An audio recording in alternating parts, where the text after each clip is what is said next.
Welcome to Inner City USA, the mission field in your own backyard.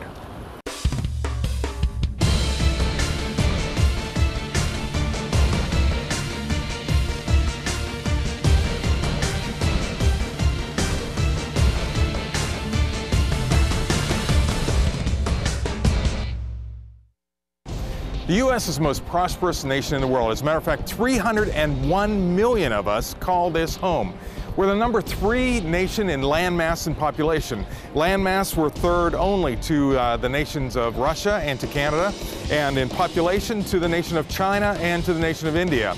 240 million of us live within the metro area of a major city, and of that, many more come into the cities on a regular basis to either work or play.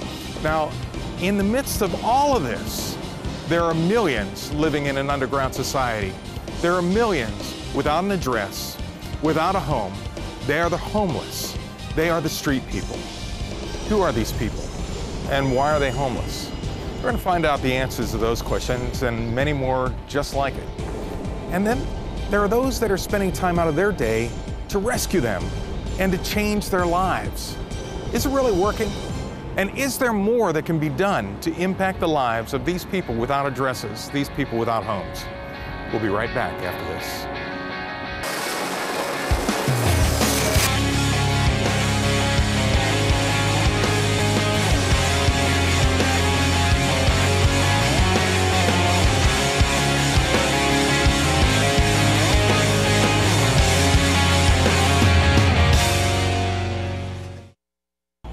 Every day you may pass them and not even notice. We think of them as mentally challenged. We think of them as alcoholics. We think of them as drug addicts.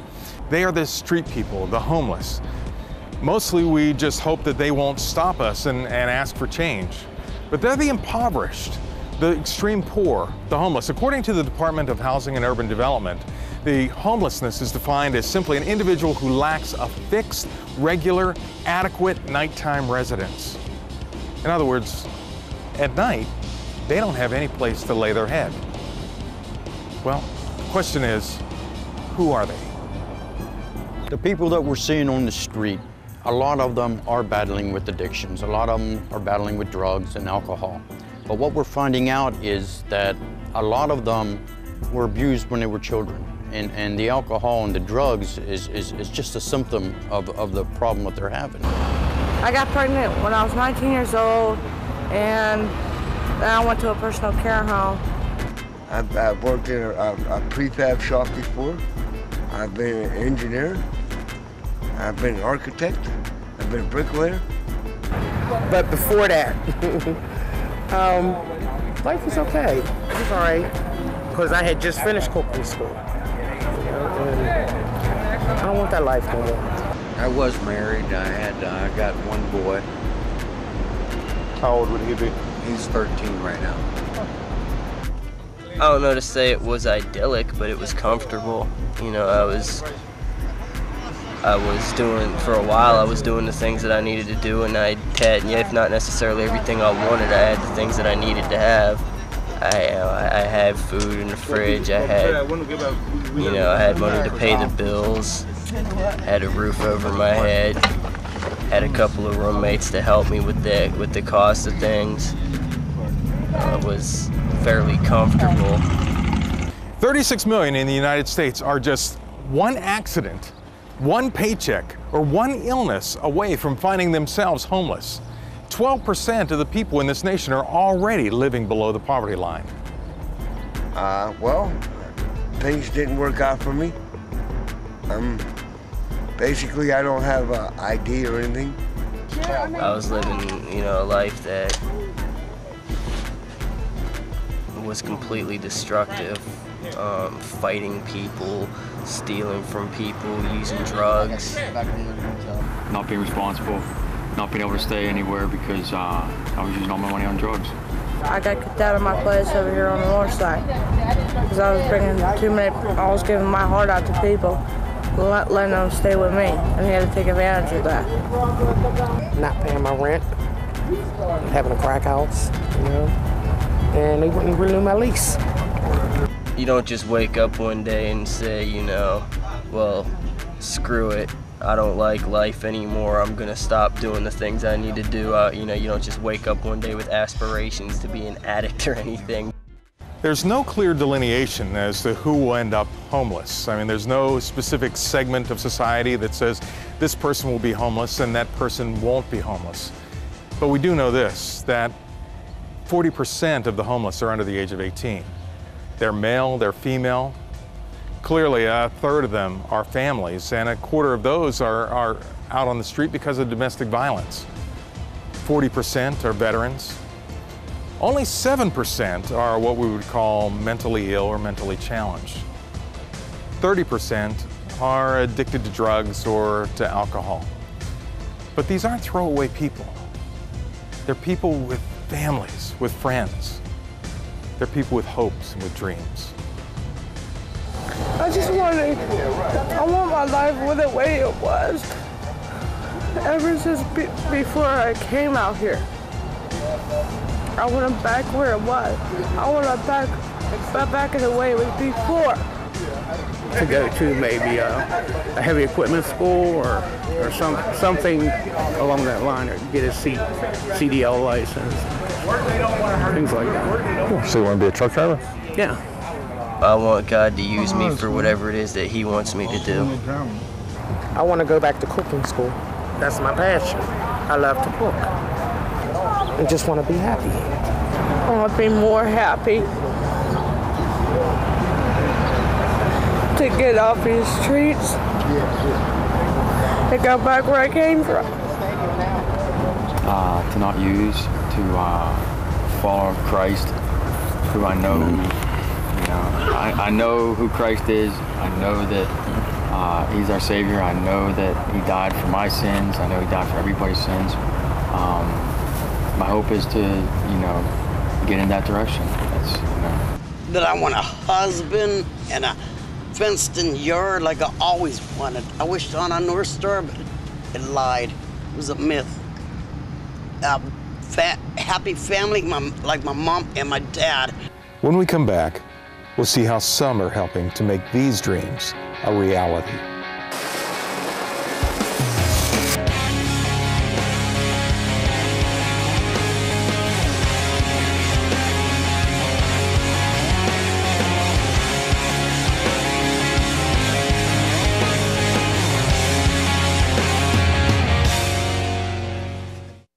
Here we are in the city of Pittsburgh, Pennsylvania, recently voted one of the most livable cities in America, and indeed it is. It is a great city to live in, a great place to live, but like all major cities in America, it does have a hidden society, a hidden culture, where many people are just fighting to survive. 36 million people are merely one paycheck, one illness, or one accident away from being homeless. Of those 36 million, 3.6 million are presently homeless, and of that, 1.5 million are children. But there are those on the streets who walk these streets every night to bring hope and to bring encouragement. They are the rescuers. Every Friday night, Charlie Brownawell of No Walls Ministries walks the streets and the alleyways and the riverfronts of Pittsburgh, Pennsylvania.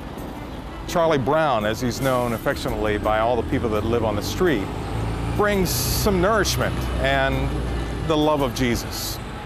See, to Charlie, when Jesus talked about the broken and the poor and the least of these are the people that Jesus was talking about. A lot of them are just like you and I, Tim. Yeah, there is some of them that are battling with some addictions, with alcohol. A lot of them, like we do too, you know, make bad mistakes, you know, make bad decisions, and a lot of them just don't know how to deal with the mistakes that they made. And that's basically who they are. You know, there's some, you know, that we'll see that are battling mental illness and things like that there, but there's a lot of them too that just like you and I. Charlie works a full-time job and spends every weekend caring for his street family. He certainly had enough to do between involvement with his church, work, and his own family, but after a visit to New York City, he felt a call to more. It actually started with numerous trips to New York City with the Greater Works Bible School. As I was going up there a couple different trips, I felt that God was still impressing on me that we needed to be doing this ministry in Pittsburgh. Prior to that, I never even knew where Pittsburgh was other than I go around it to get to the airport. But one evening, I decided that we were going to come out with some coffee and some donuts, and we were really impressed what we had seen, what we had found, and the reaction that we got from people. And by starting out that way, very small as it was, we grew into the ministry that we are today. Most of society ignores the people on the street. Perhaps they're inconvenient. We don't have the time. We have our own lives and our own families to care for. Or maybe we simply don't want to feel responsible. I see these people very close to God's heart. When you read the scripture, so many times Jesus is talking about the homeless, the widows, the orphans, the poor. And when we walk the streets on Friday night, one of the prayers that we say every Friday when we get together is that we want to see people the way that God sees people. We want to see their potential. And we also ask that God would give us His heart, you know, a heart of compassion for them, so that we're not walking around and being judgmental. From a few weeks to a few years, how is it that folks are able to transition from life on the street to a home, a job, and a life restored? Well, that's what's coming up next on Rescuers. But before we come back, I'm going to take you around the world with one of our Hope Connection partners.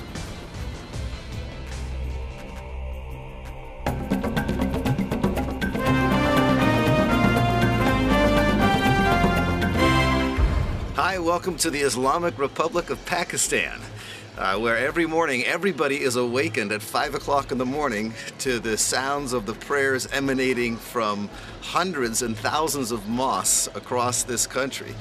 Take a listen to what I've been hearing every morning here in Faisalabad at 5 a.m.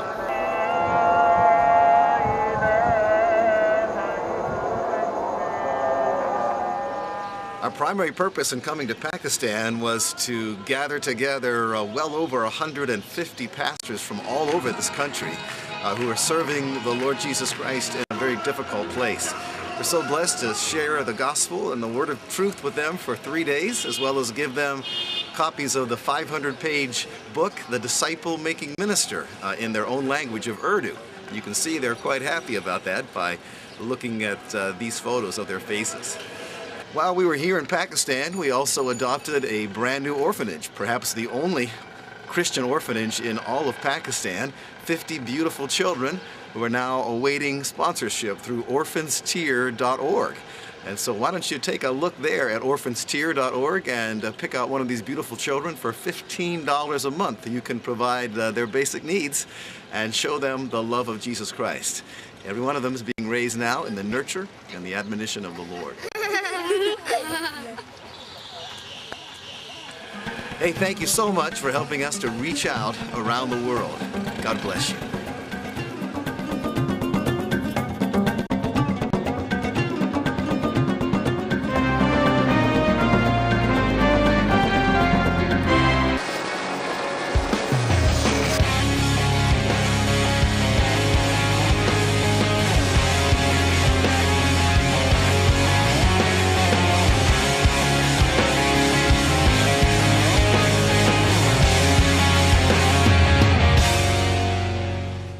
Does someone who's living on the street need to stay on the street? 3.5 million people are presently living on the street, with another 36 million who are at risk. It's a disaster. It's like when I first went out, you know, when I first started going through the things that, you know, the street puts you through, I felt like, you know, okay, this is a bad situation, I really want to get out of it, but it's like the longer you're in the situation, the more it eats at you, and you get to the point where you become completely apathetic. You don't care if you live or die, you don't care who you hang around with, you don't care what they do, you start doing the things that they do, and everything just starts to completely fall apart. It's like a very rapid cycle. You go from, you know, losing, like you lose your house, but then you go real quick from losing your house to losing your motivation to losing hold of yourself. I want to be in some place where their staff would take care of me, and then I can have my own place and there's staff there giving me my medicine, see how I'm doing. To stay clean and to keep paying my rent so I can keep a place to stay because I don't want to be out here in the streets. How do you get someone from living on the street to a home and a job and a life? Charlie and his team simply start out by taking them some food and a listening ear. Sir. So we're gonna see you tomorrow? Yes, you are going to see me tomorrow. You are going to see me tomorrow. You coming over to see me tomorrow? Yep. Okay. Even when we turn our backs and we walk the other way, you're still with us, Lord. Father, we just thank you for your word. Your word said that you'll never leave us, you'll never forsake us, Lord. And Father, I just thank you for that. It's all about relationship. The way that we build relationships with the people on the street is that we're consistently out every Friday night. We've been out every Friday night for the last 4 years. We'll take soup and sandwiches along with us. We'll go up underneath the bridges. We'll go down along the alleys. We'll go up along the railroad tracks, wherever God leads us to where we can actually find some people. Trust is something that there's not a whole lot of on the street. And the way that we build trust, where we build relationship, is by going out on a Friday night. And then Saturday afternoons, we provide a church service for them. It's a full church service. Immediately after the service, we share in a fellowship meal. And then right after the fellowship meal, we have donated clothing that we give away. We have toiletries, razors, shaving cream, deodorant, things like that we also give away just to build up a relationship with them. Charlie and his team have been on the street for 4 years, and in that short period of time, have seen many come to relationship with Jesus, and dozens have made the transition from the street to society. A lot of it for me was this ministry. You know, when Charlie came around and showed me that there were people who cared and there were people who did understand. They'd been through the things that I was going through. They knew how to get out of it. There was a light at the end of the tunnel. There was hope. You know, there was people that wanted to help me. You know, the work that he does beyond, you know, just what, you know, having a normal job and having a family and then, you know, having a ministry. It's just awesome. He's unconditionally cared for me, loved me, never, you know, always welcomed me, and, you know, always including me if I want to be included. I've never met anybody like Charlie Brown. I've never met anyone with such compassion for people that are in the street and people that really actually do need the help and the sustenance and the clothing that they receive. And as far as Charlie Brown's ministries, it has brought me much closer than I've ever come to knowing Christ in a person. It doesn't take special people to make a difference in the world. It doesn't take special people to become a rescuer. The only type of people that it takes are people just like you. The way people can help the people in Pittsburgh that live on the streets is through prayer. Prayer is one of our most powerful weapons that we have when we're walking the streets of Pittsburgh. Another way that people can help support No Walls Ministries is by their giving. God says in His Word that when you give to the poor, you're lending to God, and God will repay you. Financial support is always needed. We're very excited here in Pittsburgh. We have a program that we want to start that's actually mentoring and walking with the people on the street on a daily basis. And another way that people can help is just to come out and walk the streets with us. We're always needing people to walk the streets. And it's really exciting to see people when they go back home is they come down with the anticipation of helping the people and they go home blessed. And it's really amazing, and you really need to come and check it out.